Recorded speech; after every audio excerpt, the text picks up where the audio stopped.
stand over there. Now? Yeah, no stand. I'll tell you when. And do I walk around or do I just stay in one place? Better you can stand in one place. Okay, in the middle. Right. Yeah, just a little off center. I'm going to tell them.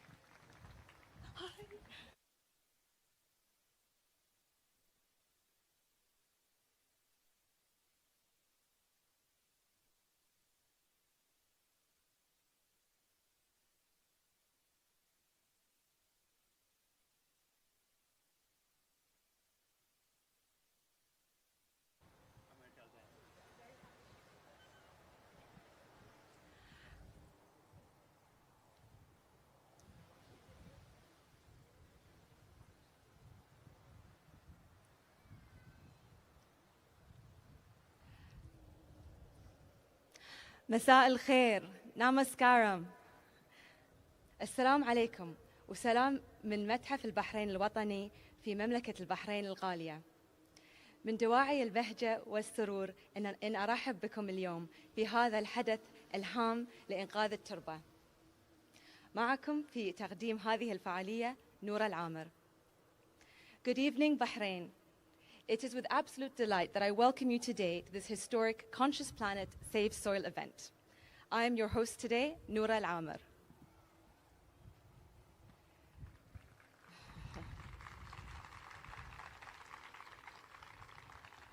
ضيفنا اليوم سادغورو مؤسس الوعي العالمي Conscious Planet لإنقاذ التربة Save Soil.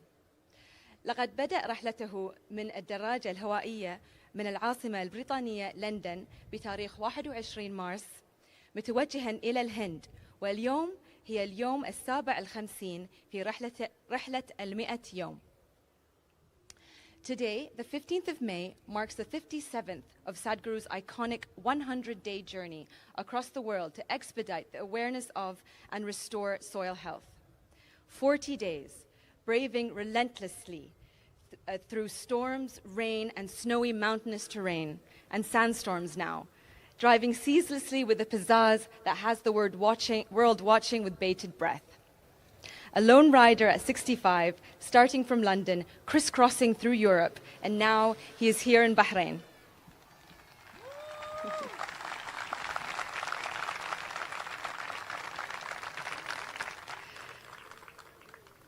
طبعاً بسبب الحداد الرسمي على وفاة المغفور له بإذن الله الشيخ خليفة بن زايد آل نهيان رئيس دولة الإمارات العربية الشقيقة، تم إلقاء العروض الفنية التي كانت مقررة. In light of the passing of Sheikh Khalifa bin Zayed Al Nahyan, President of the United Arab Emirates, we have omitted the song and dance portions of this event. نود أن نشارك بعض اللحظات التي مرت بها حملة إنقاذ التربة مع Sadhguru. We'd like to share some moments that the Save Soil movement with Sadhguru has experienced so far.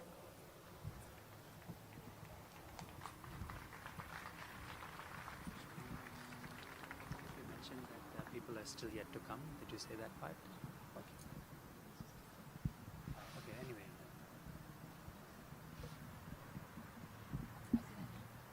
In this. Lovely.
Now that all the guests have arrived, we can officially commence the event. معا نتوقف مع دقيقة صمت حدادا على وفاة المغفور له بإذن الله الشيخ خليفة بن زايد آل نهيان. Please join us in observing a minute of silence as we come together out of respect and solidarity for the passing of Sheikh Zayed bin Khalifa, Sheikh Khalifa bin Zayed Al Nahyan.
مساء الخير. Good evening, Bahrain. 27 دولة تنتظر سادغورو خلال رحلته. 30,000 كيلومتر بين المملكة المتحدة والهند. برمنغهام، لندن، أمستردام، برلين، براغ، فيينا، ليوبليانا، فينيس، باريس، Brussels, Cologne, Sofia, Bucharest, Istanbul, Tbilisi, Baku, Azerbaijan, Tel Aviv, Abidjan, Amman, Riyadh, and all these cities have hosted Save Soil events so far. And now we're in Bahrain.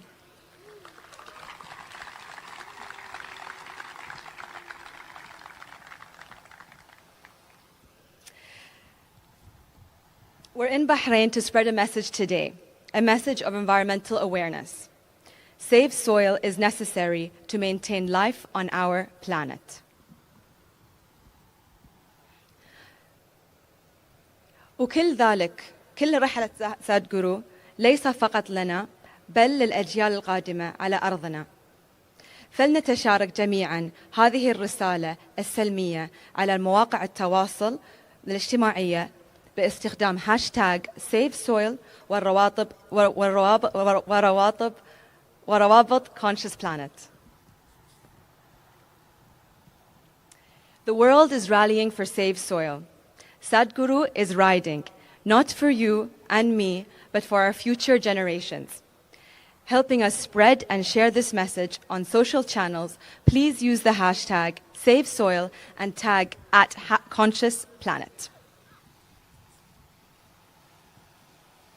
أدعوكم الآن أن نشاهد فيلماً علمياً قصيراً عن أهمية إنقاذ التربة وأهمية هذه الحملة العالمية.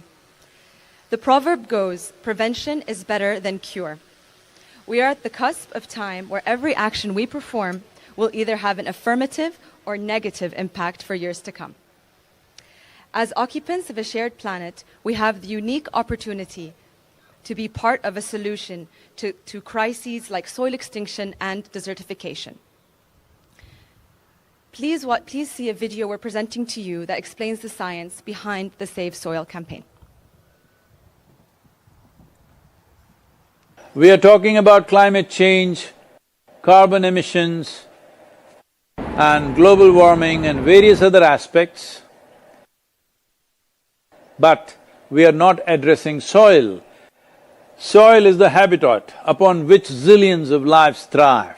Once there is no richness in soil, then you have forsaken the planet in many ways. Every responsible scientist in the world and the UN agencies are clearly saying we have only 80 to 100 harvests left. That means approximately 45 to 50 years of agricultural soil left on the planet. By 2045, we will be producing 40% less food than what we are producing right now, and our populations will be 9.3 billion people. The food shortages that could manifest in the next 25 years, the consequences of that is unimaginable. Civil wars will unfold across the world once there is food shortage. But what we are facing now is soil extinction. Why is soil becoming extinct? Where is it going away? What is happening to our soil? We must understand, if you add organic content to sand, sand will turn into soil. If you remove all organic content from the soil, soil will become sand. In normal agricultural soil, the minimum organic content should be between 3 to 6%. The most minimum is 3%. At least this minimum to keep the soil alive, to keep the soil as living soil is a must. Agricultural soils across the world, the depletion is so heavy, in most countries, more than 50% of the topsoil is already gone in the last 100 years. The nutrient levels have dropped significantly. The level of micronutrients you would get from your food in early 20th century to what you are getting from the same food now has dropped 90%. If you ate one orange in 1920s, what you got from it, now in 2020, if you have to get the same, you will have to eat 8 oranges. This is what we have done to our food. Soil is the biggest ecosystem on the planet, and so few people know anything about it. 1 teaspoon of healthy soil probably contains more microbes than there are people on Earth. The microbial life in the first 12 to 15 inches of topsoil is the basis of our existence. It is this magic beneath our feet which has produced the life that we are. This first 12 to 15 inches of soil is the basis of life for 87% of life on this planet, including you and me. We have to begin to recognize that what we call our soil, Mother Earth, is a living organism. Open soils, ripped open by ploughing, open to sunlight, is the basis of destruction of microbial life. So the focus should be on agriculture, the focus should be on seeing that land is under shade as much as possible. Some kind of shade, grasses, herbs, bushes, trees. Conscious Planet is launching Save Soil movement to bring about a policy change to regenerate soil. As a part of this, I'm 65 and I'm riding 30,000 kilometers, a lone motorcycle journey, 30,000 kilometers across 24 nations to activate support from the citizenry to assure the governments long-term investments will be appreciated. So it's extremely important that soil regeneration is enshrined in the policy of every government on the planet. We must change the narrative on the planet that soil is a wealth, a legacy we have received from previous generations, and we have to pass it on as living soil for future generations. We are in a cusp of time. If you do the right things now, in the next 15 to 25 years, we can significantly turn this situation around and regenerate the soil. But if we allow this to progress like this for another 30 to 40 years, after 40 years if we attempt this, then it could take 150 to 200 years because that much loss of biodiversity would have happened. From 21st of March for 100 days, the whole world, every human being on the planet should talk soil. So we must hear the word soil, save soil everywhere to see that the narrative on the planet changes towards the most vital aspect of our life, the soil. Each one of you should reach as many people as you can to make this happen. Many global leaders and influencers are already participating in the movement. Be a part of this and let us make it happen. From my part, as much as I can contribute. Sadhguru, and this campaign is so important. And our planet's future depend on it. Antigua and Barbuda is part of the Save Soil mission. We commend you for what you're doing. That is why we are happy to sign the MOU. The science and philosophy that backs the thought behind the movement is tremendous.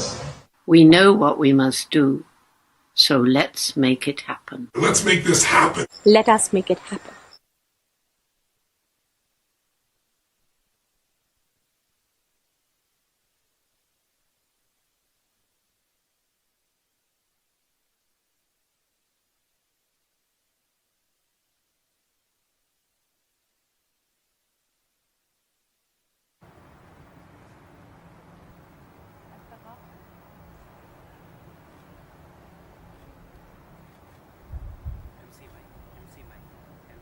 الثقافة في البحرين تهتم بالتربة والأرض وتحاول عبر نشاطها باحترام كوكبنا. ومع شكرنا للهيئة البحرين للثقافة والآثار على مشاركة عبر هذا الموقع المتميز، نعطي الكلمة لسعادة الشيخة هلا بنت محمد الخليفة مدير عام الثقافة والفنون. And now, to take this movement forward and decisively arrive at effective action, it is with immense pleasure that I welcome Sheikha Hala bint Muhammad Al Khalifa, Director of Culture and Arts Directorate, to please come on stage and address the audience.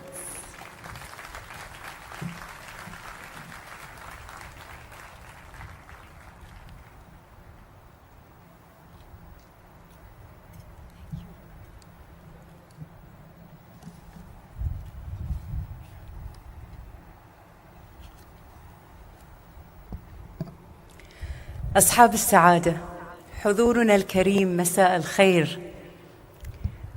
أنا في غاية السعادة هذا المساء بأن أستقبل معكم في رحاب متحف البحرين الوطني سادهغورو، وأن أرحب بقدومه إلينا في مملكة البحرين. وإني سعيدة أكثر بأن أوجه إليه تحية الاحترام لشخصه وتحية الإكبار للحركة النبيلة التي يقودها عبر العالم بجهد مثابر وتكاتف عالمي رائع في حملة أنقذوا التربة، والمسيرة التي تتشرف مملكة البحرين أن تكون اليوم إحدى محطاتها المميزة. ومن موقع المسؤولية الرسمية في قطاع الثقافة يمكنني التأكيد بثقة أننا في مملكة البحرين وبهدى من حضرة صاحب الجلالة الملك حمد بن عيسى آل خليفة حفظه الله ورعاه، وولي عهده الأمين الأمير سلمان بن حمد آل خليفة حفظه الله ورعاه، ننطلق من الإيمان العميق بحق الإنسان في بيئة طبيعية سليمة، وبحق الأجيال القادمة في تربة تمنحهم فرصاً فعلية لاستمرار الحياة على هذا الكوكب. وفي سبيل إنقاذ التربة نؤمن أيضاً بضرورة السعي الجاد والمنهجي إلى تأمين شروط سلامتها واستدامة حمايتها من التدهور البيئي بهدف الحفاظ على حيويتها لفائدة أجيال المستقبل، وصونا لمصير كوكبنا الجميل، هذه الأرض العجيبة الرائعة التي يرتبط بها وجودنا البشري وتزدهر فيها كينونتنا الإنسانية.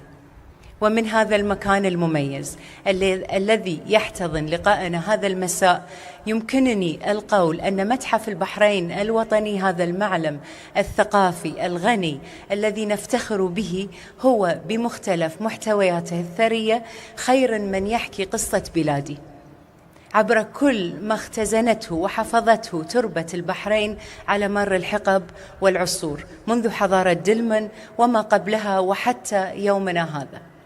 وكما ورد في القرآن الكريم قول الله تعالى: بسم الله الرحمن الرحيم: وترى الأرض هامدة فإذا أنزلنا عليها الماء اهتزت وربت وأنبتت من كل زوج بهيج. ولقد لا نجد تصويراً أبلغ ولا معنى أعمق من هذه الآية الكريمة في توصيف حال الأرض وتربتها الكريمة التي تمنح الإنسان فرصة الحياة والنماء وديمومة الوجود بكل ما يمكن أن تعطيه إياه من خيرات وثمار. لذلك كله يسعدنا جداً أن نرى هذه الحملة العالمية الرائعة أنقذوا التربة تتقدم وتتسع وتكتمل حلقاتها نحو تحقيق الأهداف المرجوة، ولتعزيز الوعي بوجوب العمل المستمر من أجل إنقاذ التربة وسلامتها والتخفيف من آثار التدهور البيئي المريع الذي يهدد ديمومة الحياة على وجه الأرض.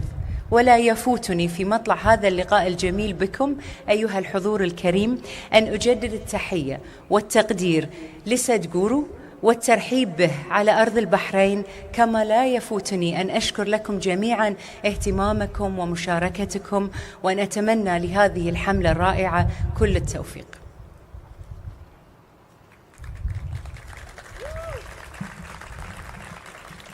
Excellencies, ladies and gentlemen, dear guests, good evening. It's a great honor and pleasure to welcome Sadhguru to the Kingdom of Bahrain. His extraordinary work, his dedication, his passion for Save Soil campaign raises a very important topic that we all have to be very aware of. Humanity needs to join forces supporting the well-being of our next generations on our beautiful planet, and to ensure a responsible act is implemented to protect our soil, allowing it to thrive and to be healthy. From this remarkable landmark, the Bahrain's National Museum, that has an abundance of objects and artifacts from our land, objects that tell our story and the magical layers of history that passed on it. And in reference to the Holy Quran, here's a significant verse reflecting the importance of soil.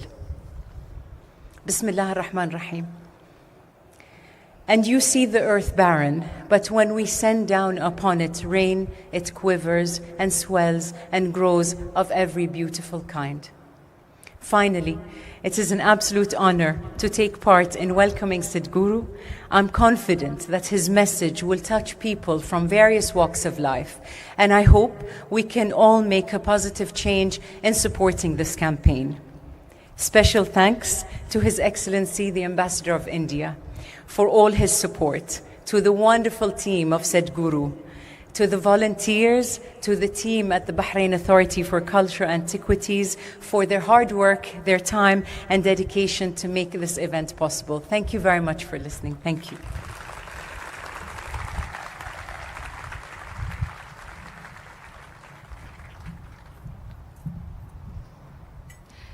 شكرا الشيخة هلا على هذه الكلمة الجميلة. الهند الحاضرة دوما في الحراك الثقافي والاجتماعي البحريني. لها الكلمة عبر سعادة السفير الهندي، فليتفضل. And now it is my honor to invite His Excellency Piyush Shrivastava, Ambassador of India, Bahrain, to come on stage and address the audience.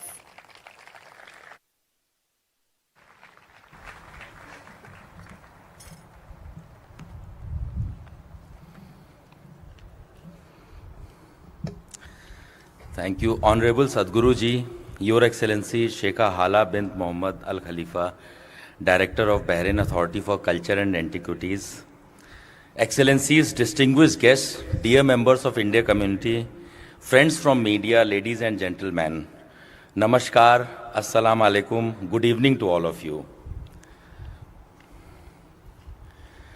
I am honored to be among all of you who have gathered here to support Save Soil global movement initiated by Sadhguru Ji. We welcome Sadhguru Ji and his team to the Kingdom of Bahrain for this noble cause.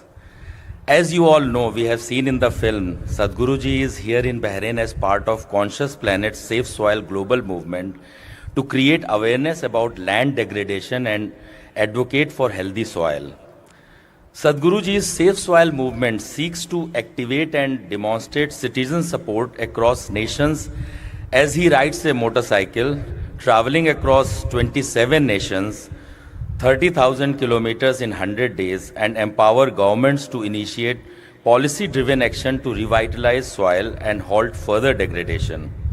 Safe soil is definitely the need of hour, and soil extinction is the gravest threat to the humanity right now.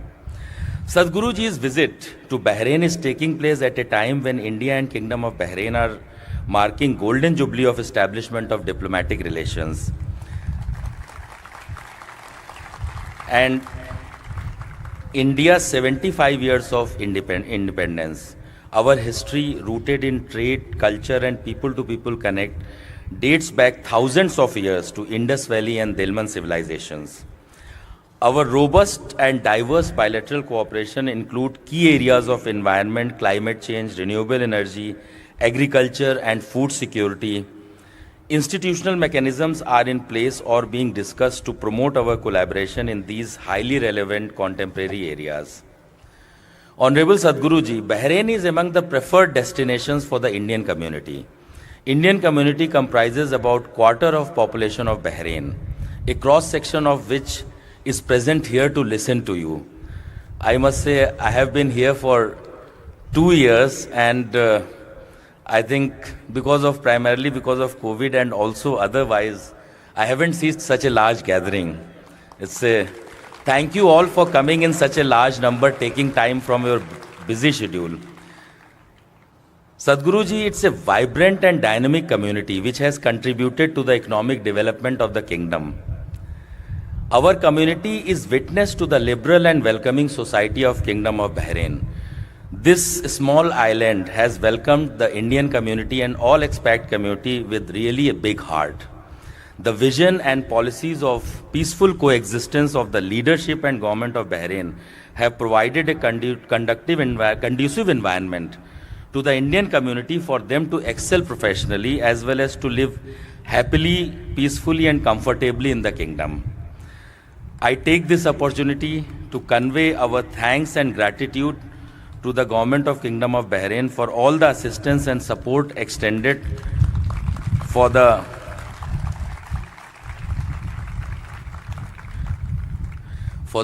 welfare of the Indian community in Bahrain, particularly the difficult times of COVID-19 pandemic, and more recently for the visit of Sadhguruji to Bahrain, without which this was not possible. In particular, Baka, led by Her Excellency Sheikha Mai, Her Excellency Sheikha Hala, Supreme Council of Environment, other authorities, as well as all the volunteers of Isha Foundation and my team at the embassy. I am sure that all of you are eagerly waiting to hear Sadhguruji. Before I conclude, I would like to thank all the dignitaries and invited guests and all of you for taking time out of your busy schedule and gracing this occasion. I also thank all the community members who have present here and the volunteers in the large number and supporting the Safe Soil movement of Sadhguruji. Thank you so much. May I now invite Sadhguruji on the stage, please.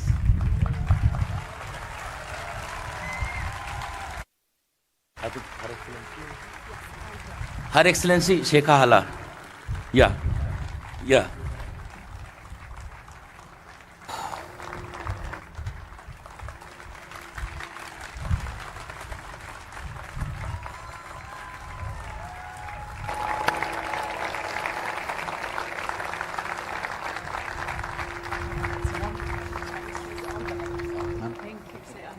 Next to you.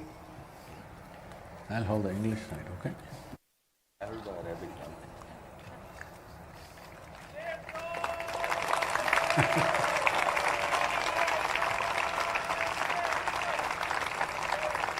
If you can just turn around. Thank you very much. If you can just turn around, they want to take the… I think one photo this way. with the crowd. Hey, all of you, come on, a word.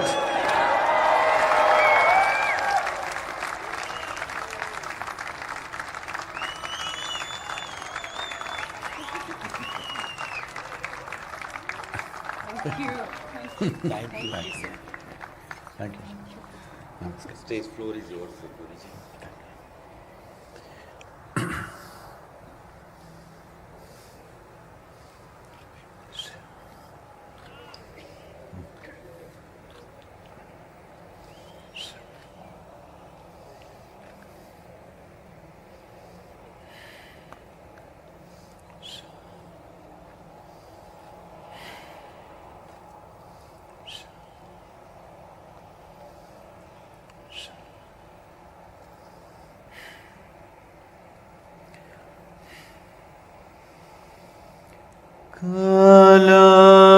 janati tava jananam kalo na janati tava samapanam drushto maya tava mahakaraha yogeshvara kala kala yogeshvara kala kala.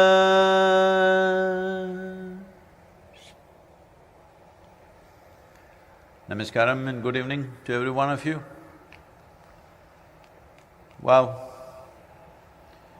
on this day, over 2,500 years ago, a man, a seeker named Gautama, who was desperate to know the truth of his existence, had put in 8 years of severe austerities which had weakened his body.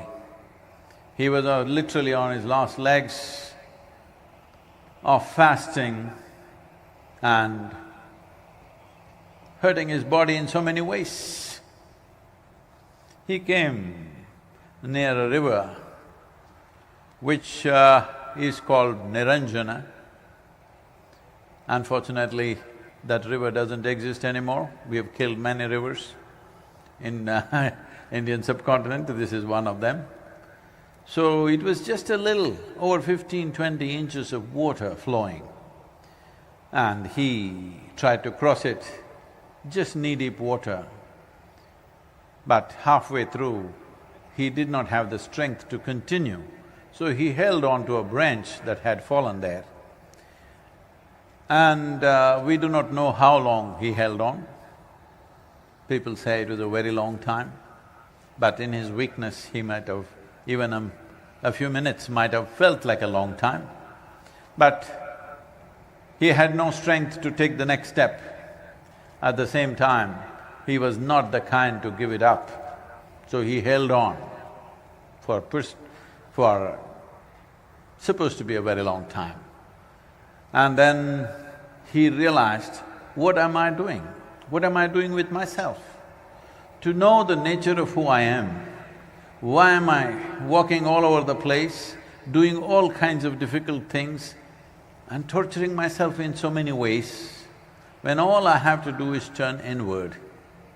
That gave him the strength to take the next few steps, and then he went and sat under that now very famous tree called the Bodhi tree. This was on this day, the full moon is on, today is Buddha Purnami. It's wonderful we are together here on this day. So he sat there, literally last few ounces of strength of his life left within him, sat under this tree. This tree has become very famous now, more famous than him, unfortunately. So he sat there, made up his mind, either I must know the truth of my existence or I will pass this way, I will not get up till I know it. He just sat down with that determination. That day became the blessed day where Gautama became a Buddha. What does becoming a Buddha mean? The word Buddha is not his name.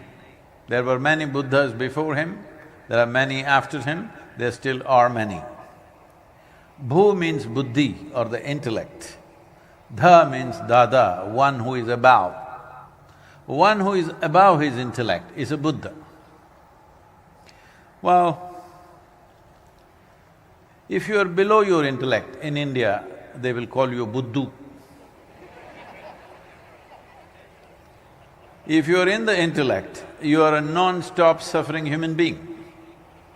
Yes, human beings are not suffering anything other than their own intelligence. The sharpness of their intelligence is cutting them into pieces. Hello? Hello?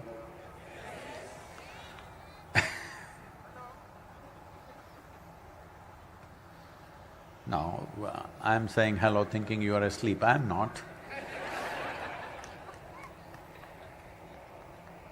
The only thing that's torturing a human being is their own intelligence. If you had the brain of an earthworm, you would be very peaceful and also eco-friendly. Now with this intelligence, everything seems to be a problem. Whatever you give to a human being, they make a problem out of it. This phenomena of human intelligence, unfortunately, has been more a source of trouble than well-being for most human beings, because every aspect of their life they suffer in many ways, not because there is something wrong with their life, simply because they do not know how to manage the complexity of their intelligence, the sophisticated intelligence that's been endowed upon you. Why has it become like this? Buddha means one who is above. If you are above your intellect, if you are above your thought and emotional process or your psychological process, would you know any suffering, I'm asking? Hello? The only two kinds of suffering that you know are physical suffering, mental suffering. Do you know any other kind of suffering? No. Even physical is not a suffering, physical is just pain. Well, pain you can multiply in your mind and make it into suffering. Pain is in the body. What I say now, you must listen carefully, otherwise you will make wrong conclusions. Pain is good for you right now, because most people still have not come to enough awareness that they would even be able to preserve themselves if there was no pain in the body. See, wherever there is no pain in the body, see what you have done. See what you have done to this, what you have done to this, why? Because there's no pain. Suppose there was no pain in your nose, in how many ways you would have cut it in the name of fashion? Hello? You think they wouldn't? Even now, in spite of the pain, they're doing it. If there was no pain at all, as a part of the fashion, you would pull out your stomach bag and intestines on the street and walk like this. Pain has preserved you, yes or no? So, pain is good for you right now. But suffering is something that happens in your mind because you will multiply the pain in your mind. What happened 10 years ago, you can still suffer, yes? What may happen day after tomorrow, you can already suffer. You're quite an expert because what happened 10 years ago doesn't exist right now, but you can suffer that. What may happen day after tomorrow doesn't exist right now, you can suffer that. If you're suffering that which does not exist,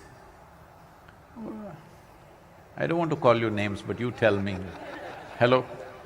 If you're suffering something that does not exist, what do you think is the problem? The case. Hello? It's a psychological case. Only solace is, everybody is like this only. That is how it is in the mental asylum. Only the doctor looks crazy. Everybody seems to be normal.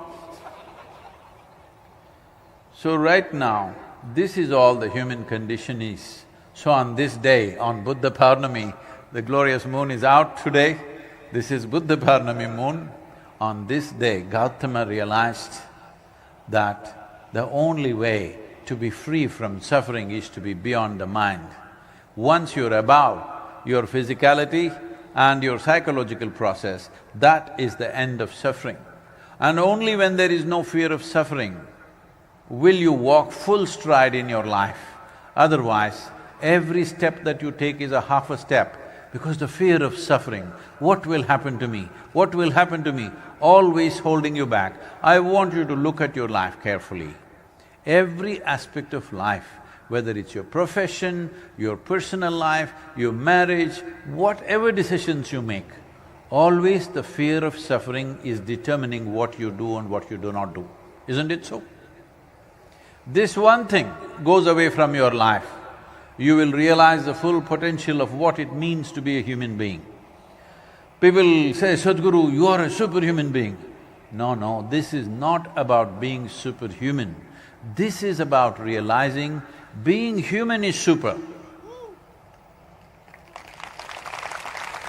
Being human is super because even according to the evolutionary scale of things, you're on top of the world. Hello? Hello? Above all creatures in terms of capability and competence, but look at the mess we are making out of ourselves. Hello? Look at the mess we are making out of ourselves as individuals and as a humanity as a whole, and the world and the planet. What a mess we are making out of it.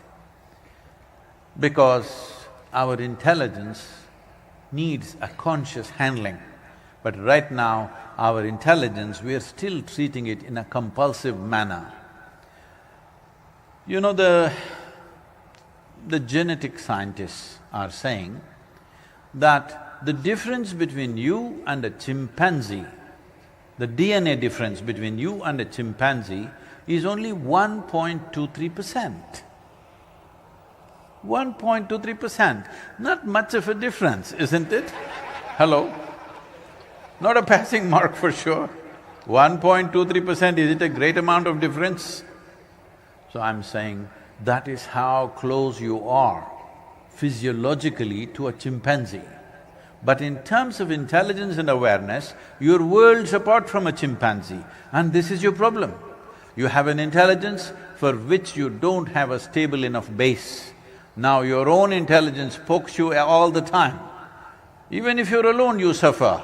This means you're in bad company, isn't it? Hello?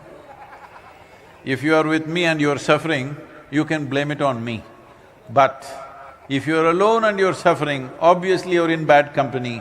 If you do not fix that one company, well, you will always live in suffering and fear of suffering. When there is suffering, it is on.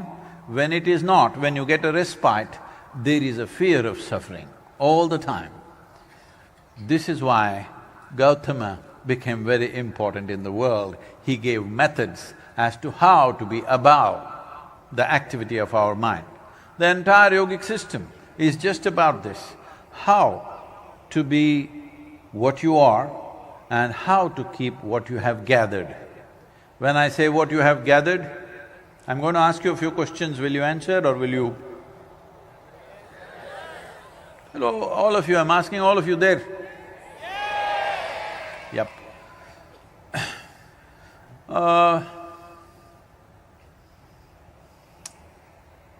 Whatever clothing you're wearing, is that you? It is yours, I will not dispute it for now. One day a dispute will come about that also, but right now we will not dispute it, this is yours. Whatever jewelry you're wearing, is it you? No, it is yours, we will not dispute that. That's dangerous. When you were born, you were only this much, huh?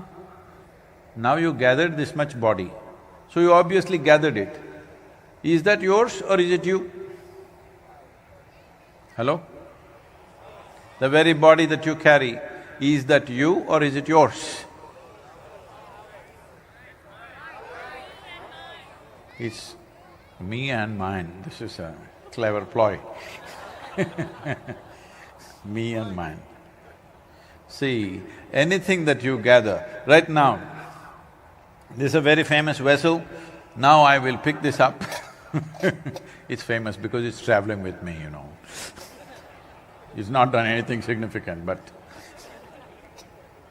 now I'll pick up this vessel and say, this is my vessel. You will think, oh, Sadhguru seems to have some problem. But let us listen, everybody says he's very wise. After some time I say, this is me, then you will say, let's go. Because this is dangerous. Because the moment somebody claims that which is not you as myself, there is a serious issue, yes or no?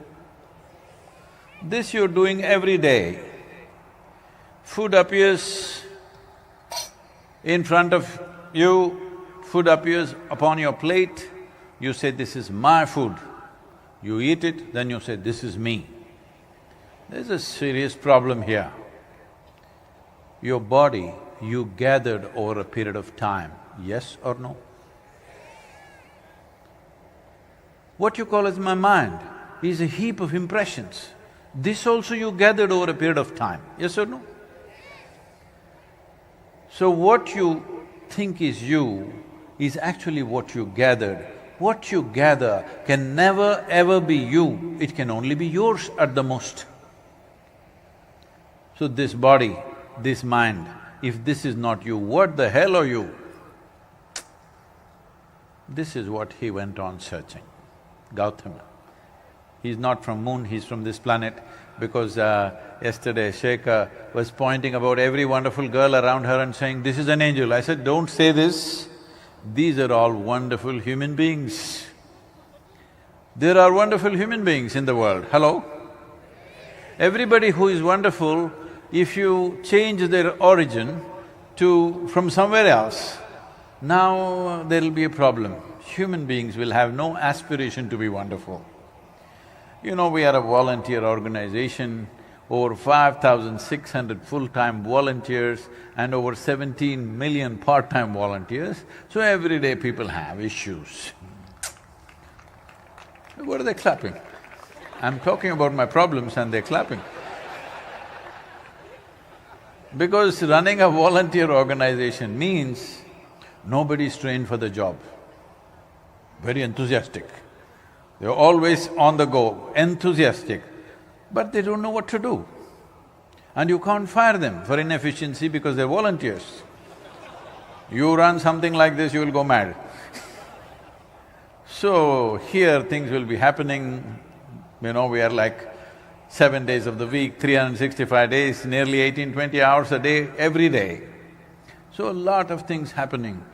So somebody will come up almost every other day and say, Sadhguru, I can't work with this person.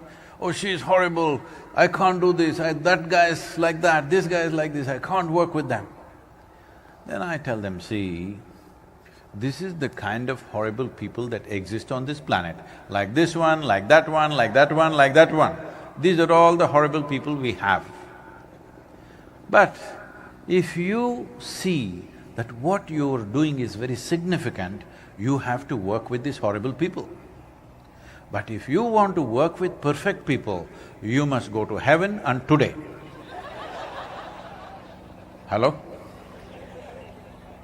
Because the problem is not about whether somebody is wonderful or not, the problem is just about, can you get the best out of people around you? Huh? Hello? For this, to get the best out of everybody around you, first and foremost thing is, can you get the best out of yourself, first of all? I want to set a standard for you, will you be okay? Hello? Should we set a low standard for you or a very high standard for you? See, high means a lot of climbing, difficult. High means places where you have not been. I don't want to torture your life like that. Let us talk about what you're capable of. I'm saying, look back on your life and see, look at one situation or a day or a moment where you were really wonderful, you were very exuberant, joyful, loving, wonderful you were. Just look at that situation. So you're capable of being like that.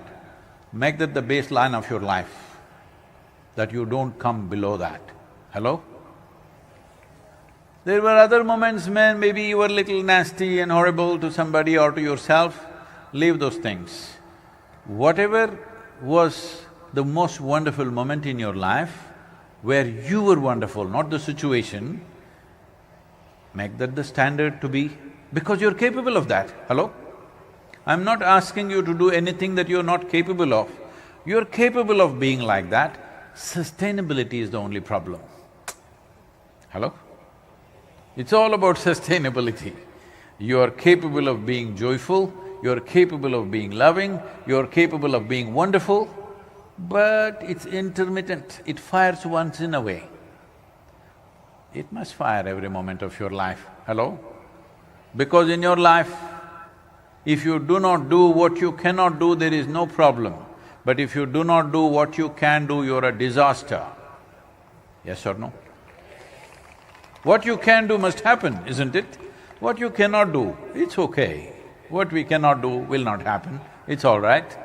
I'm not asking you to do the impossible. What you're capable of must happen. Many, many times, you have been very wonderful. Hello? Hello, hello? Just make that the standard of your life. What are you waiting for? Because as you're sitting here, I don't know, you came and sat here at 7:30 or 8 o'clock? 8 o'clock. 6 o'clock, don't tell me. Okay, we will count from 8 o'clock because I came at 8 o'clock. Since I came here, both you and me are 1 hour closer to our graves. Hello? Yes, we are. Because what is ticking away is not the clock, what is ticking away is your life. If you are conscious of this, if you are conscious that your time, your life is running away like this. See, in southern India, when somebody dies, we don't say he died. We'll say kalamaittanga. This means his time got over. Perfect, isn't it? Actually, time got over, what else? All that happened is time got over, isn't it? And time gets over for all of us. If you do little inner engineering, we'll teach you how to kick the can a little bit, but still you will die.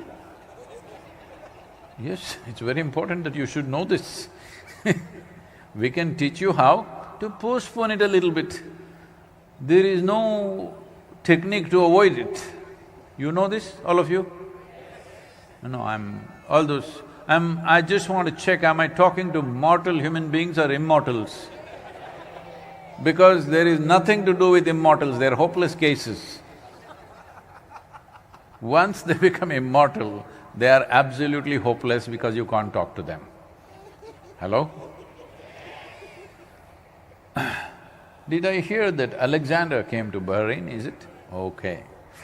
Can I tell you some story about him? Are there any fans of Alexander so that I don't say something that upsets you? You're a fan of Alexander? The Great? Okay. Okay, unfortunately, we have done this in the world.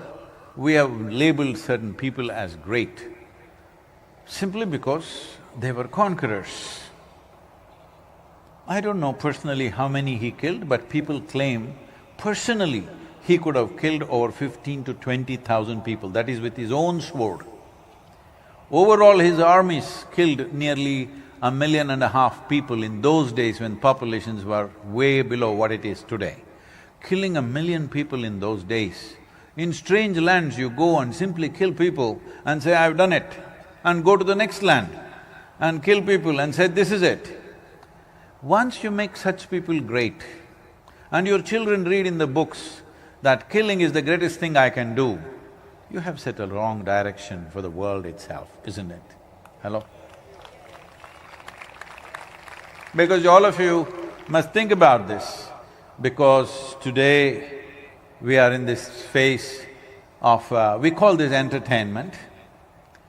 You watch any movie, if there is an issue between you and me, because human beings have issues, it's okay.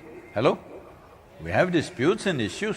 If I have an issue with you, the best thing is I bash your face up till it becomes like a watermelon. Hello? Yes or no? Every movie is depicting this or no? Or the best thing is, I either cut your throat or shoot you in the head. This is the way to settle every dispute and every issue. Or women, take all the utensils in the house and throw it into the walls. Every television show, every movie is showing this as if this is the way to handle human emotions and relationships. Hello? Everybody has emotions, but there is a civilized and dignified way of handling your emotion. There is a civilized and sensible way of handling our disputes. There is never going to be a world without disputes. Hello? Yes or no? Always. Within the family there are disputes, among people there are disputes, among nations there are disputes. Always there will be disagreements and disputes. But how we conduct it is left to us. If we conduct it in a civilized way, it will lead to solutions. Otherwise, everything is Alexander the Great's way. But anyway, he was so great, but an Indian mosquito, that too a female mosquito, killed him. You know this. He died of malaria on the borders of India. So, however great you are, this is how you end. It doesn't matter how great you think you are, this is how you end. That we die. This is the kind of people we are. We are all dying people, is it okay? Oh, Sadhguru, why are you telling us such things? I am telling you, if you do not understand that we have a limited amount of time, you will waste this time that we call as life. Yes or no? Doing things that won't matter to you. If you know there is a very limited amount of time, you will do things that really matter to you. And that's important, that in your life you're doing something that genuinely matters to you. Otherwise, you will do all kinds of silly things that don't matter to you. And anyway, I'm just telling you, revealing a secret to you, at the end of your life, there is no container service. No, those of you who have converted your homes into warehouses, I'm just telling you, there is no container service. You come with nothing and go back with nothing, and it's great. At least that's an eco-friendly thing. At least if you have not done anything significant, at least you put this body back into the earth, which is a wonderful thing to do. But unfortunately, that also people are disputing today. Right now, about 2 months ago, somebody started an enterprise in United States where when you die, whenever that is, I bless you with a long life, but when you die, if you pay them $1.7 million right now, they will take your body and leave it in the space. Because there is no oxygen and there is no microbial life there, your body will not rot, it'll be the same way. And your body will float forever and ever out there, till somebody picks it up. We don't know, it's a vast space out there. You want to do this?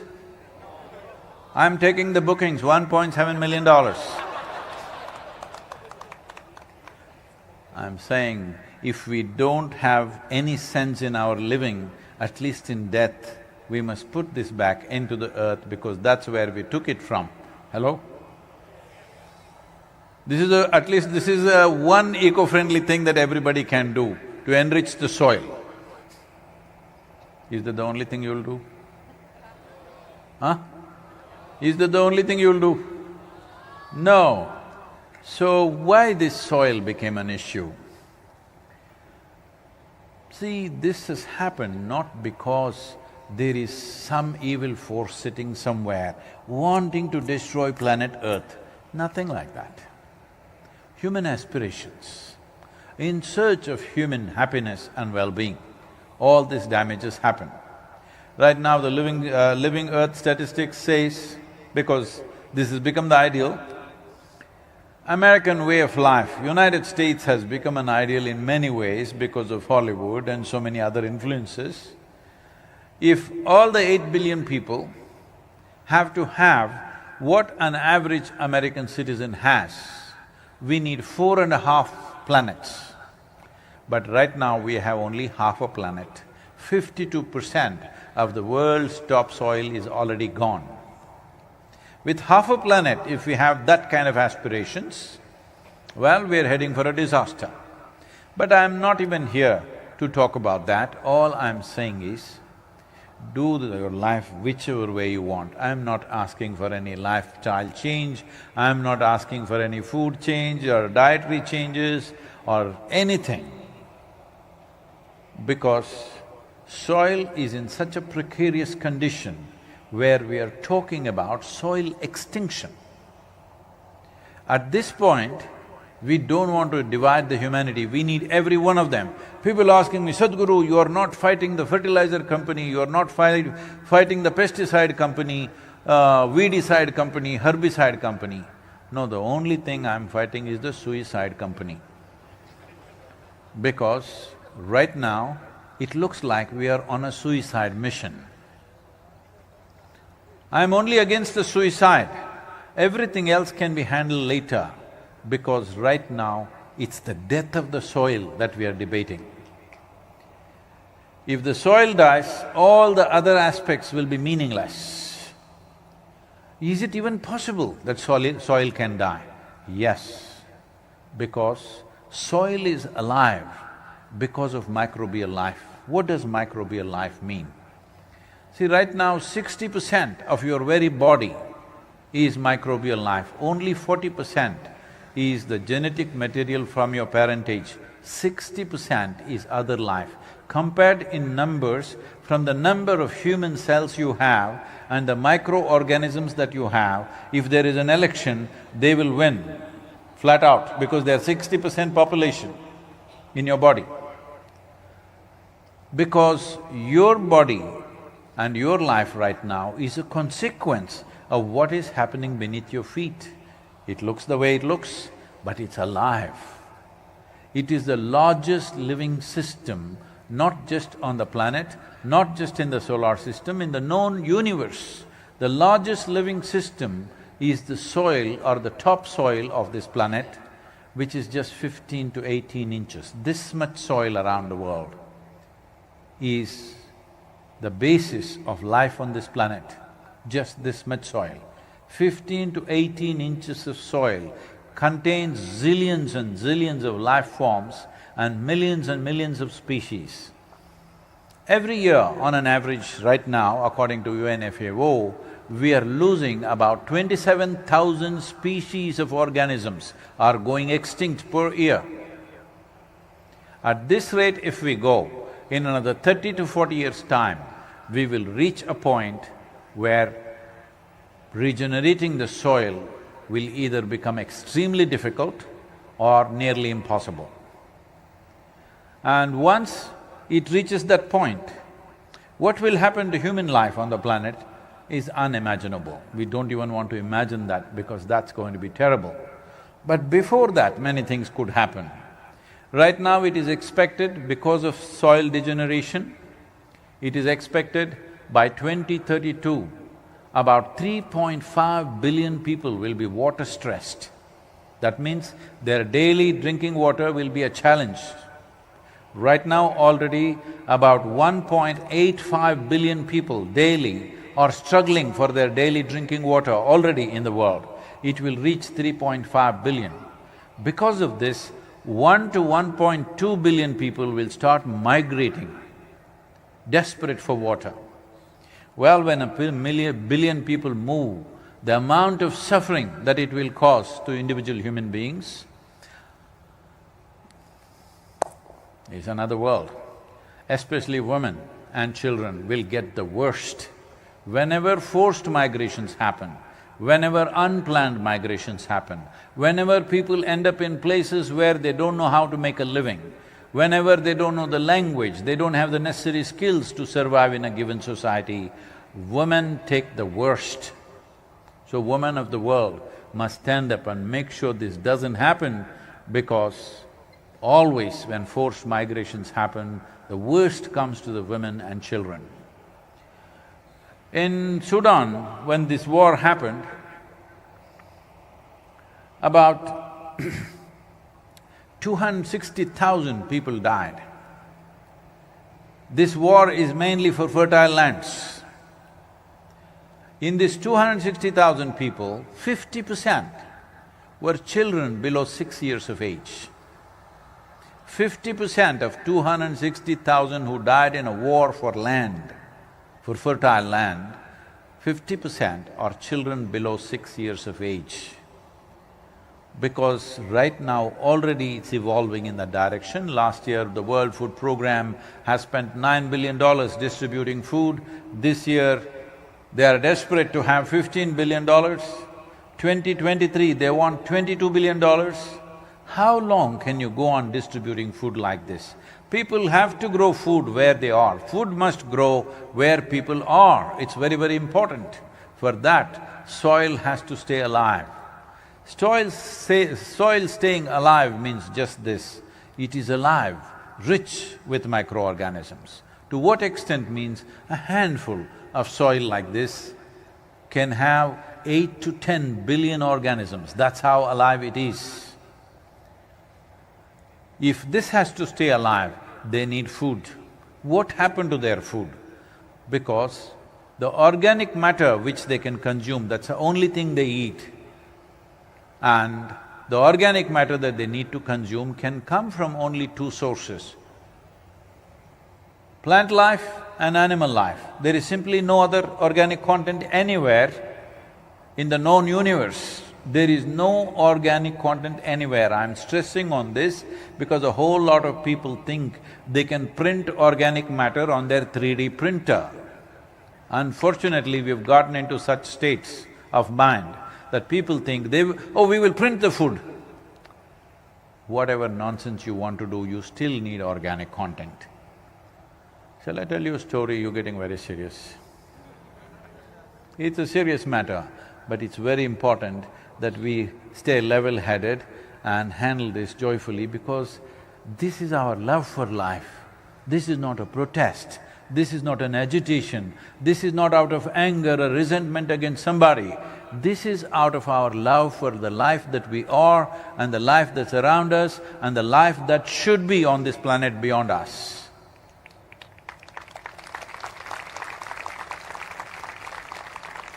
This happened in 2060. When? Hey, come on, how to tell a story to this kind of person? When I say something, once upon a time, what happened? Hello, then we can tell a story. How to tell a story to you? This happened in 2060.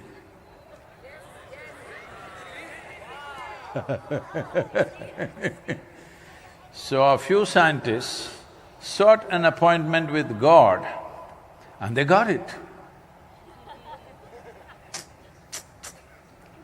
Appropriate sounds must come. And they went there and they told him, "Hey old man, you done pretty well with creation, but everything that you can do, we can also do now, time you retire." God said, "Oh, is that so? What is it that you can do?" They said, "Look at this." And they dug up a little bit of soil, made a vague image of a human child, they did all kinds of stuff, and the child came alive. God looked at this and said, "That's very impressive, but first get your own soil." There is no substitute for soil. Whatever circus you do, there is no substitute for soil. We come from it, we live off it and we go back to it. There is simply no substitute for soil.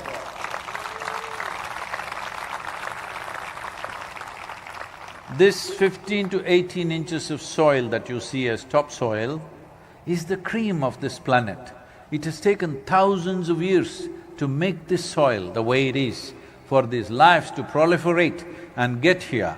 Even in terms of evolution, you have happened only because of this microbial life. Somewhere approximately 1 billion years ago, scientists say, whatever number of years, it doesn't matter, but one day, one very smart algae or a fungi came up with the fantastic idea how to cook food with the perpetual energy of the sun, and started cooking food using the sunlight. This is a phenomena that today we identify as photosynthesis. Before photosynthesis started, The oxygen level in the atmosphere was a shade over 1%. Today it is around 21%. This is why you and me are breathing. You and me are alive right now because of 21% oxygen. Even with a mask on you can breathe because it's 21% oxygen. If it was 1%, you think you and me would be here? So this is a consequence of the photosynthesis. But what has happened to photosynthesis? In the last 1,000 years, we have reduced photosynthesis by 85%. 85%. What's our plan? I think we are on a suicide mission. Hello? So it is not about this side, that side, it's suicide that we need to avoid. It is suicide we need to ban in the world. Because right now it's fashionable, those of you who live in cities everywhere across, especially in western part of America, it's very fashionable. Everybody jumps up and says, organic farming. They never walked on the land, they don't even know how it works. Here we have a wonderful farmer sitting here in the front row. People who worked in the land, they know how backbreaking and heartbreaking it is to work on degenerated soil. People will say, organic farming. Well, I want you to know this. Today, if we get rid of all the fertilizers, pesticides, whatever sides they have, everything, our food production will come down to 25% probably in the next 6 months to 8 months. That is the worst disaster you will unfold on the planet. So let's not talk fanciful things that you don't know. It's best that you don't talk about it. All you know now is that soil is dying and we are killing this because they have no food to eat. Something, a leaf or an animal waste, something needs to go into the soil. There are no animals on the land, there are no trees and plants on the land will die because organisms have nothing to eat, they need organic material to consume. So when we talk about achieving 3 to 6% organic content in the soil, we are just talking about giving a starvation diet for the microorganisms. If you raise the organic content to 8 to 10%, this I'm saying not from data, this I'm saying because we've worked with hundreds and thousands of farmers in the last 27 years.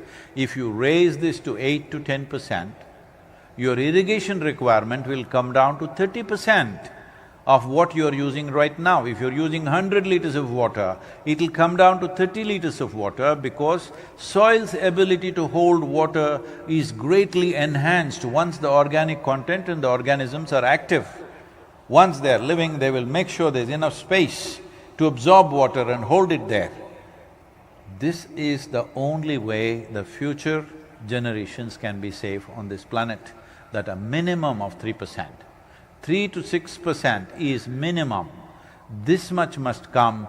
Right now, this whole Save Soil is to push for making that policy.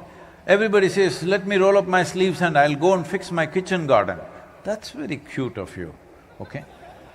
But it is not a solution. It's not a solution.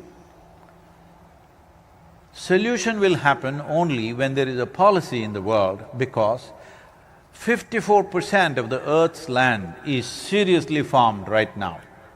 Another 18 to 20% is partially farmed. So totally 71% of the earth's land is plowed. 4.2% of the earth's land is paved because they are urban regions or urban areas.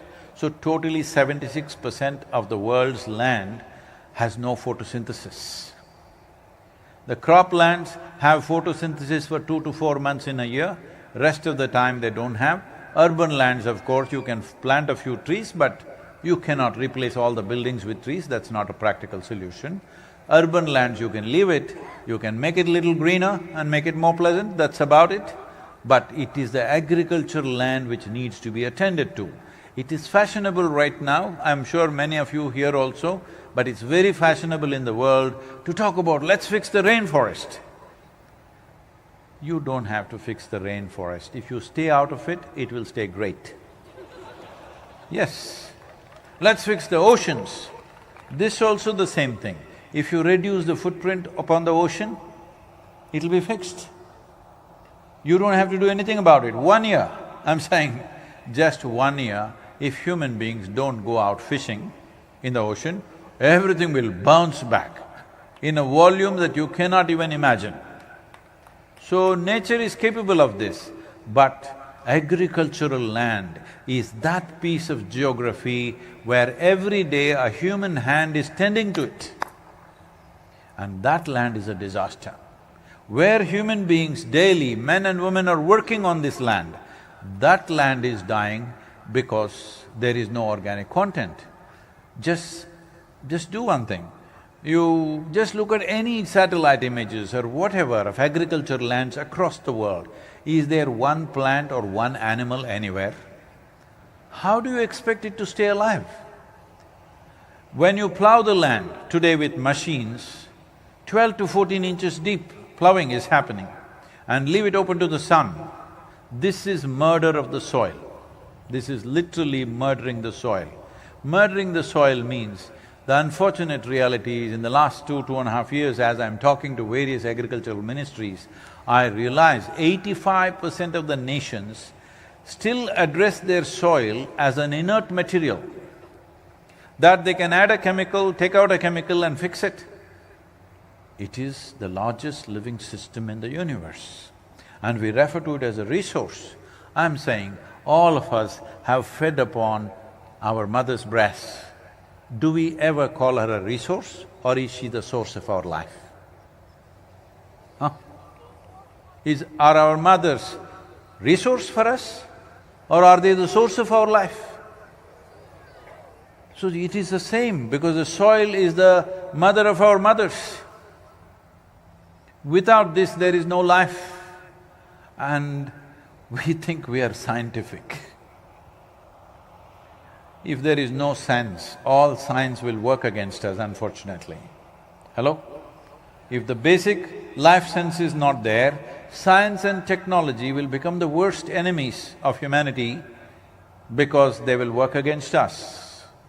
You can take technology and kill yourself, or you can take technology and make something. It all depends whose hands, isn't it? It all depends in whose hands it is. So this is an important moment in our life because we are at that cusp of time that if we act now, as a generation, if we act now and make the necessary policy changes, in the next 10 to 15 years, we can make a significant turnaround. But if we allow this to go for another 30 to 40 years, then it will not be possible to turn this around. This is why you are important, because you are this generation of people, and never before any generation had the empowerment that you have, that here, sitting right here, or sitting in your homes or in your offices, you can reach the entire world. Never before was it possible. We are talking about Gautama the Buddha, a gentle being like that, as great as he was, when he spoke, hardly 10 people could hear it. Yes or no? Today, you can sit at home and speak to the entire world if you are committed and willing. All I'm asking is, are you willing? If you're willing, this many people, nearly 6,000 people sitting here, if you make up your mind, you know that you have a smart friend in your pocket, hello? Huh? Smarter than you? Must be, because unless somebody is smarter than you don't refer to them as smart, isn't it? All right, you have this very smart friend in your pocket. This is a powerhouse. If you use this right, just these people… See, right now, they are telling me the metrics. Since 21st of March, since I started this journey in London, or little before that in Caribbean,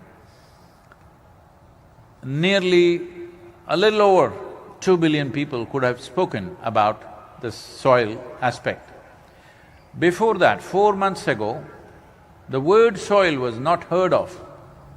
When I started in London, a journalist came to interview me and said, Sadhguru, why are you taking soil? You think the world will respond? It's the most unromantic thing, it's not like you, take up something, save the sky.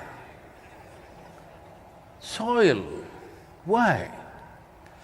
Well, since then, over 2 billion people have spoken, but that's not enough. I need 3.5 to 4 billion people to speak so that we can compel every nation in the world to make the necessary policy. Just all of you here, 6,000 people, if you make up your mind, you can do that 2 billion. What is it? Your hands will stay busy like this or will you get like this? Hello? Use the skills that you have, use the knowledge that you have, use the technologies that you have and make this happen, because if we don't do this now, in another 20 to 25 years, we will be a very regretful generation. I don't want you to go there, nor do I want to go there, nor do we want our children to go there. Hello? This is our moment. As a generation, what we do. Is sleep a crime? Sleep. Is it a crime? No. But if you sleep through your life, you will become a disaster. And disaster is always worse than a crime. Hello? So let's not sleep through this. I am not asking you to go and fix all the soil on the planet. I am just asking you to raise the voice and keep it up, and I'm giving you a serious discount, 55% discount. When I started in London, I was telling everybody 100 days. Now I'm saying 45 days, 55% discount, you can't say no to me. Hello? Hello? Are you on? Can I treat you as an earth buddy? That means minimum 15 to 20 minutes a day you spend every day consciously spreading the message, not about me, about the soil. This is the important thing, because this is the mother of our mothers. Everybody that we know came out of this.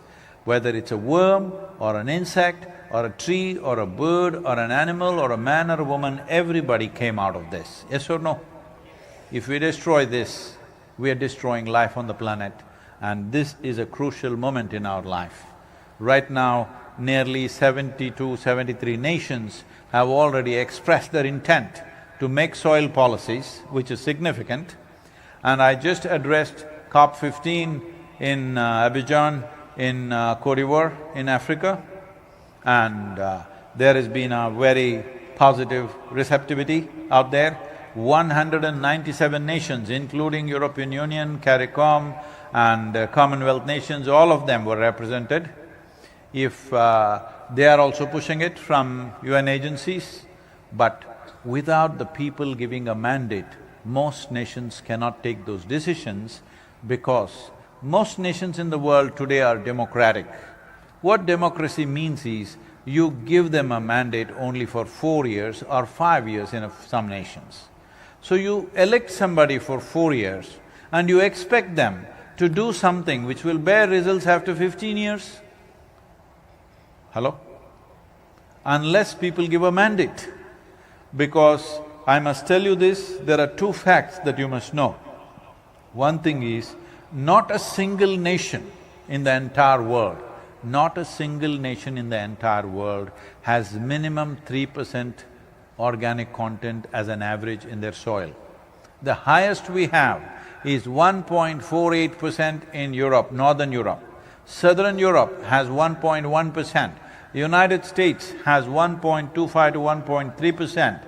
Africa has 0.3% as an average. India has 0.68%. This is an unfolding disaster. Not a single nation has minimum 3% organic content. So this has to be made into an incentive-driven policy. Every farmer who gets his field into 3% organic content, he must be given a certain incentive, a financial incentive, because we have reached a place where farming is not something that nobody wants to do. We are going there. In India, 63% of India's population is in farming right now. When we did a certain survey, we found out not even 2% of the farmers in the country want their children to become farmers. Why? Everybody wants to pile up into a city because it is heartbreaking. It is not lucrative to be doing farming. Unless we make it this way in the world, a farmer will earn, if not more, at least as much as an engineer or a doctor or a lawyer or whatever other professions which drive people to cities. If we don't do this, the food security of the world will suffer immensely. I am asking, taking India as an example, in 25 years' time, if only 2% of these people are going into farming, you think you can manage to feed the population? This is true with the entire world. The same is true with the entire world. In some places it may look stark, in some places migrations are already leaving lands empty and walking away. If food was growing on the land, would anybody drag their families through unknown terrain and take them somewhere else? Do you believe that? If the soil was rich and it was possible for them to grow food on their lands, will they take their women and children and drag them through all kinds of places? Nobody will do that. So this migration is a serious issue and the root is soil degeneration. And another important fact you should know is, not in a single nation around the world has ever 60% of the population and stood up and expressed their concern for long-term well-being of the nation or the future of their children. Can you believe this? Not in a single nation. They will talk in tea parties and dinner parties like it's some kind of an entertainment.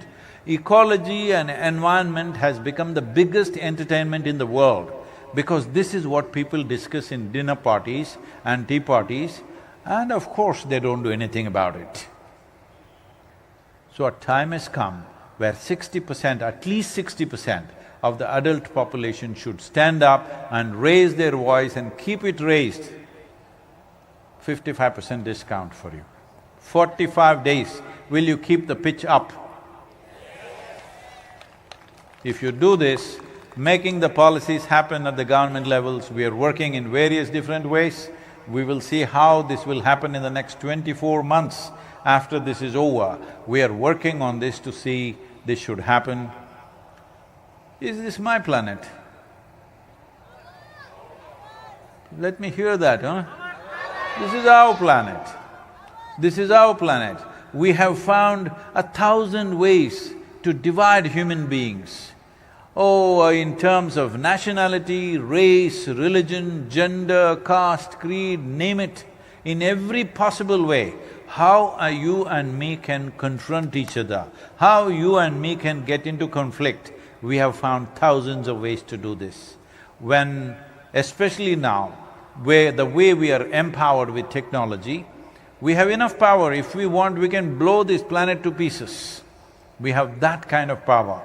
When we have this, it's extremely important we find some common ground, a common denominator. If you do not understand what is the all-unifying cosmic consciousness, at least you understand all of us come from the same soil, eat of the same soil. When we die, we go back to the same soil, unless you pay $1.7 million to me right now. Hello? You know, can I tell you a story? Shall I tell you a nice story or share my problems with you? Huh?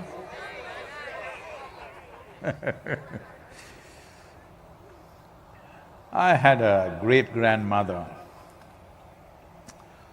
who died at 113 years of age, because she just refused to die. And she had a laughter. If she laughed, the whole street will shake. Like that she will laugh. Can any of the ladies laugh like that today? Okay. Those days in the society, women were not supposed to laugh loudly. What a pity. No, I'm not pitying the women, I'm pitying the men. How did they live with women who cannot laugh? How do you live in a home where there is no laughter, I'm asking. But unfortunately it was like that, but this woman, when she laughs, everything will shake, like that she laughs, and she doesn't die. So people said, when I saw her, from my memory, I only know her when she's over 100 years of age. But she was active and alive by herself, and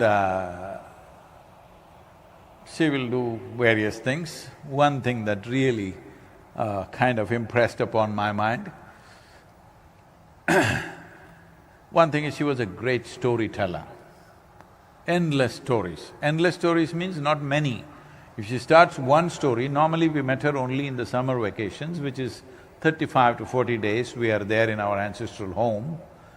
If she starts a story, the damn thing never ends before the vacation is over.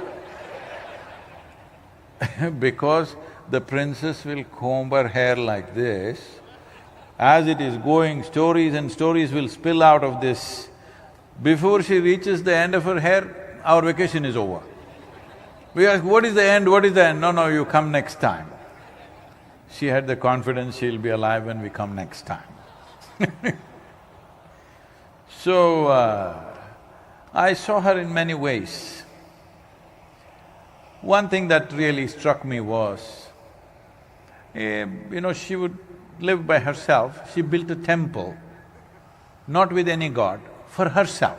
She sat in the temple, woman. She built a temple and she sits in the temple. So people started gathering around her and she… whatever. People loved her immensely. So when we are all… children are all there in the house, she would come at that time and stay with us. So in the morning, if somebody gives her breakfast, she will go feed the ants, feed the sparrows. There used to be sparrows in the world at that time.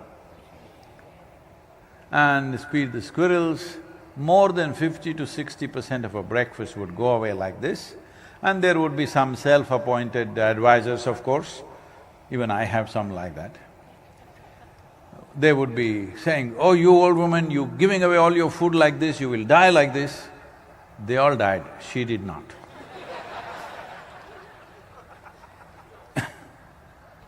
So she would be sitting there and the ants are eating her breakfast. She would be watching it, tears flowing down her cheeks. I am like 4.5, 5 years of age, I see the ants. She wouldn't stop me, that is the best part. She's feeding the ants, I'm killing them, she won't stop me. Then I ask, what's the problem with you? Why are you so emotional about these ants? My problem is I'm a little boy, they get up all on my legs and probably you've not had an ant bite for a long time. You must try it. Go stand on one of those places, boom, they come up all and they make you burn, So, I asked her, she would say… she would laugh, a hoot of laughter, and say, you will know someday. It took me over 20 years after that. She passed away at 113 because at 111 years of age, she got throat cancer. When she was 14 years of age, she got married. In India at that time, the culture was, an unmarried girl could not chew tobacco. But the day she gets married, she gets the right to chew tobacco. She exercised her rights on the first day. From the age of 14, she chewed tobacco every day. So at the age of 111, she got throat cancer and she refused to be treated. She did not even take painkillers. She was in enormous pain, this was like this. She was in enormous pain. But she just sat there. She couldn't eat anything for months, she just drank something, some rice gruel which was made very light, she would just sip that and simply sit there. She couldn't speak, this whole thing was swollen like this, but she just sat there. At 113, sitting down, she passed away. So, when I looked at this, she feeding these ants and tears would be flowing and she would be so blissed out just watching the ants eating. It took another 20 years. One day I was just sitting… Anybody familiar with Mysore city? Oh. Namoru Mysuru.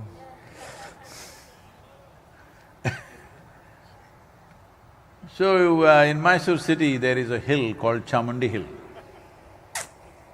Chamundi Hill is a very special place, at least at that time. Today everybody is looking at the screens, but at that time we had to look at the world, you know. So when I was very young, 8–10 years of age, if we want to camp somewhere, we go and camp in Chamundi Hill. We want to do trekking, we go and trek in Chamundi Hill.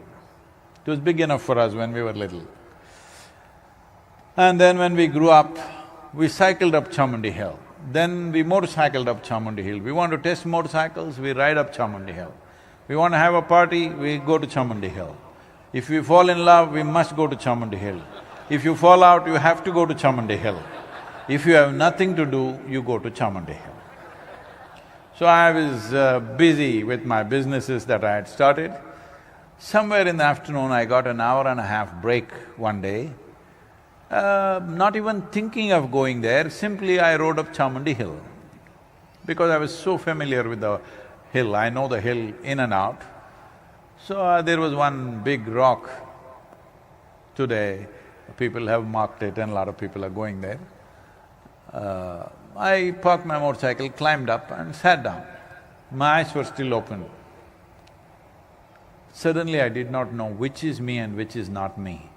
What was me was just all over the place. I thought this happened for about 5–10 minutes or maybe 10–15 minutes.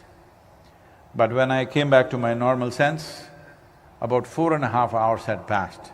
For the first time in my adult life, tears, me and tears were impossible. Tears, to a point my shirt is all wet. And every cell in my body is dripping ecstasy. Initially, I am a super skeptic. I shake my head and think, what the hell is happening to me? Maybe I'm going off my rocker. Then I ask my closest friend, something is happening to me, I'm just feeling blissed out all the time. I think, come on, what did you drink? What did you pop? Come on, you ate the mushrooms, you did this. I knew there was no context, there was nobody around me to tell me what is happening to me. All I knew was, I have hit a gold mine and I don't want to lose it. So I experimented with this and I realized, if I just keep my hands off my mind, every cell in my body bursts out in ecstasy. I experimented in many different ways, then I found this is it. I thought I have discovered something absolutely fantastic. And I could not imagine who in the world wouldn't want to live blissfully. Hello? Who in the world? Then I sat down and made a plan. I was 25 years of age. I sat down and made a plan. On that day, the world's population was 5.6 billion people. I thought, in 2.5 years' time, I will make these 5.6 billion people really blissful, because who would not want it? See, now it's 40 years. 40 years, look at this. 7 days of the week, 365 days, I've been on and on. People today say we've touched about 2.2, 2.3 billion people in the world. That's not my idea of the world. Today the population is 8 billion. So I know I will die a failure in my life, but a blissed out failure. Yes. So now, at age of 65, much wiser than I was 25, still equally blissful, but now much wiser for safe soil. I am only asking you half the population, 4 billion. Will you make it happen? Let's make it happen, huh?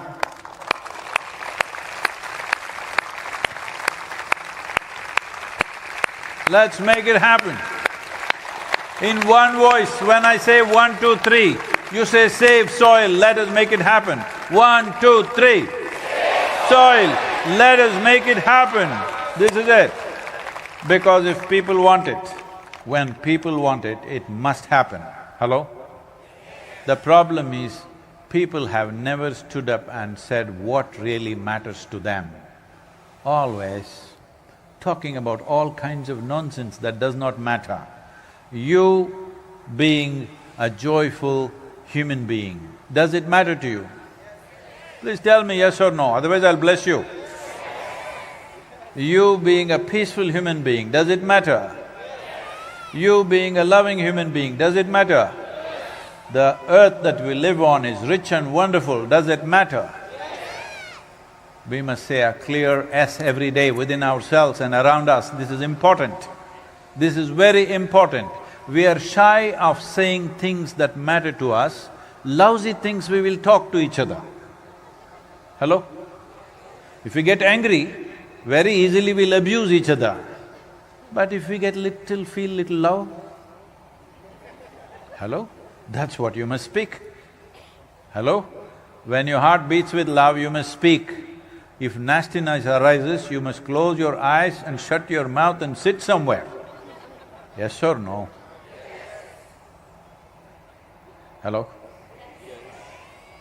How many times I have to say hello to you in one evening? Huh? But you never asked me what was the story that my grandmother told me. So I will leave it.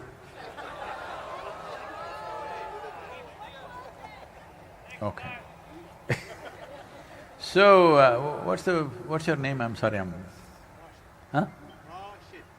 Rashid. So, Rashid is a wonderful farmer in Bahrain, hard land to work on, but he's doing a good job.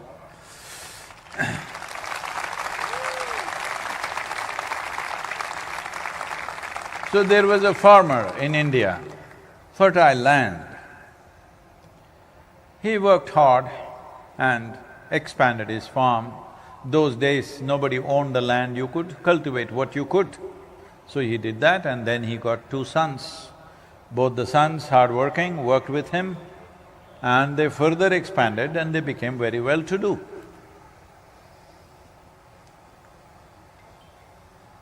So, time passed, time for the father to pass on came. When he was on his deathbed, he told his 2 sons, because those days there was no culture of dividing the land, only dividing the produce. So he said, whatever grows in our land, always, both of you should take 50% each. Never there should be a dispute between the 2 brothers. The brothers agreed. So this continued. One brother got married and he had children, 1, 2, 3, 4, 5 happened. The other brother never got married, he was alone. But the produce from the farm was divided equally 50-50 because that was the father's intent. They kept to that. Now one day, this man, young man, who was not married, who was alone, in his mind, one worm entered. You know, worms sometime enter your mind, hello? This worm entered and the worm said, see, you're alone and you get 50% of the produce. Your brother has a wife and 5 children and he gets only 50%. Are you not ashamed? So, he felt bad. He tried to tell his brother, please, I don't need 50%, you take some. The other brother was a very proud man, he said, no, our father said, no matter how much we expand, 50% of the produce is for you, 50% for me, it stays that way, we will not change this. So he felt guilty, I'm alone, what will I do with so much? He has a family, but he won't take it. So what he started doing was, in the nights, when everybody was asleep, he would every day take 1 bag of grain, carry it on his back, bent, a heavy bag, and from his grainage store, he would take it and put it in his brother's grainage. But within a few days, the same worm got into the other brother's head. And the worm said, see, you have 5 young boys working for you. Your brother has nobody, he's alone. Are you not ashamed? You're taking 50%. And he has nobody who will take care of him in his old age. He has only 50% and you're getting 50%, you have 5 boys who will support you. So, he also thought what to do, the brother won't take it. So in the night he started carrying a bag and putting it in the other brother's store. This reverse osmosis went on for many years. And one day in their old age, they were still carrying that heavy bag, and in the night the 2 brothers faced each other and they saw each other carrying a bag for the first time after many years. And they realized what was happening, but they turned their faces away, went and finished their job and went back to sleep. They were embarrassed of their generosity and they went quietly to sleep. So then these 2 brothers passed away. The townspeople were looking for a place to build a temple. In India, when we want to build a temple, it's not just about the site, it must have the right energy, right feel, right sense of… it must support that purpose. So they looked everywhere, they couldn't settle on anything. Then they decided, this place where in the middle of the night 2 old men were carrying bags of grain, wanting to put it in the other store, and they looked at each other and they felt embarrassed about their own generosity. They said, this is the best place to build a temple. And they built a temple there. It's time we build a temple like that in our minds and hearts, that we are concerned about somebody else more than ourselves, because in this life is greatly enhanced. We are concerned about the life that's after us. See, this is not a philosophy I'm trying to teach you. This is not a morality or an ideology that I'm trying to put into you. This doesn't need any religion or ideology or philosophy. It is intrinsic within you. You want your children to live better than you. Hello? That means somewhere in your heart, you want somebody to live better than you. This can just expand to whoever is sitting next to you. Hello? When I already said, see, this is not something that you're not capable of. You want your children to live better than you, so you are capable of looking beyond your well-being at another life. You can add 1 more and 1 more and 1 more, just 8 billion. Hello? It's a limited number. We're not talking about some infinite number. You have computers, you have smartphone, you can calculate what is 8 billion. Yes or no? You can divide, multiply, do permutations, combinations with that. I'm saying you are capable of this. You are capable of looking beyond your immediate well-being and doing something in the world that is worthwhile. Right now, this is not even about generosity, this is about survival. Save soil, let's make it happen. Thank you very much. Thank you very, very much. Thank you, Bahrain, for the wonderful welcome you've given me. Thank you to all the people, the leaders, Sheikha, the ambassador and many others that I don't know by name. Thank you very much, every one of you, for who you are. And you are a small nation, you're not an agricultural nation, but I'm promising you this, I have never gone back on any promise that I made to anybody. I'm telling you this, all of you. Can you hear me? Hello?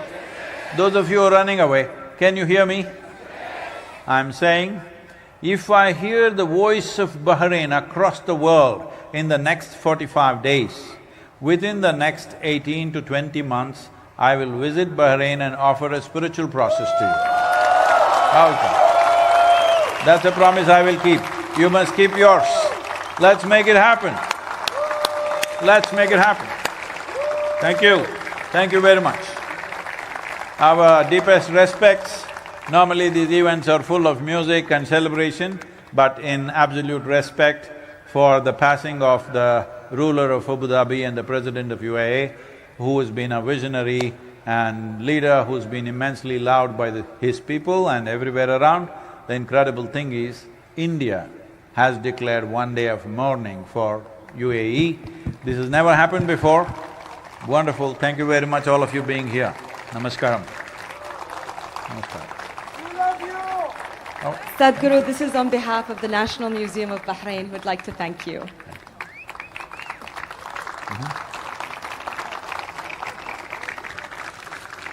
And we would like to invite Sheikha Hala back on stage one more time.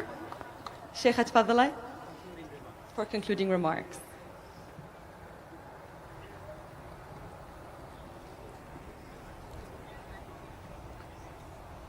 Do I look Arab enough, huh? Come on. I just couldn't fix my headgear.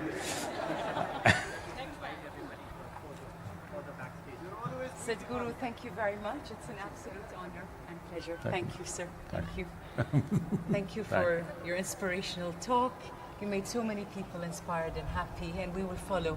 I think a lot of people want to come on stage, especially our volunteers, our great team that supported. Please come on stage and join us for a group photo. Hello. Yes. Would you like to sit? No, I'm okay. We'll do it. So please. Thank you. وداع فرح شوق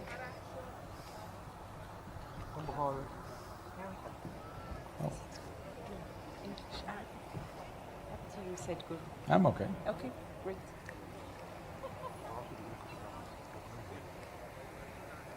Hani, please. This is the Bahrain Authority team, Sadhguru. Oh,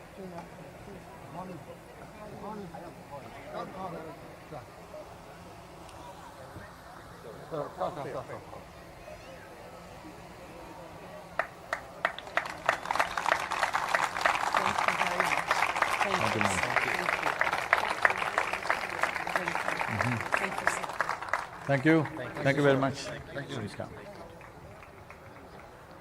Thank you. thank you, sir. Please. Come, please. Love you.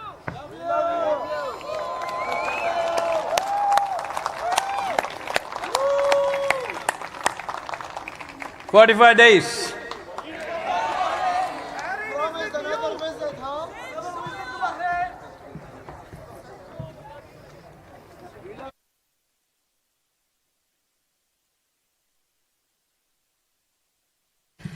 We would like to thank Devji Jewelers, Kewalram, ICICI Bank for their generous sponsorship. On your way out, you will see Save Soil leaflets available. Please feel free to take these and give them to your friends and colleagues.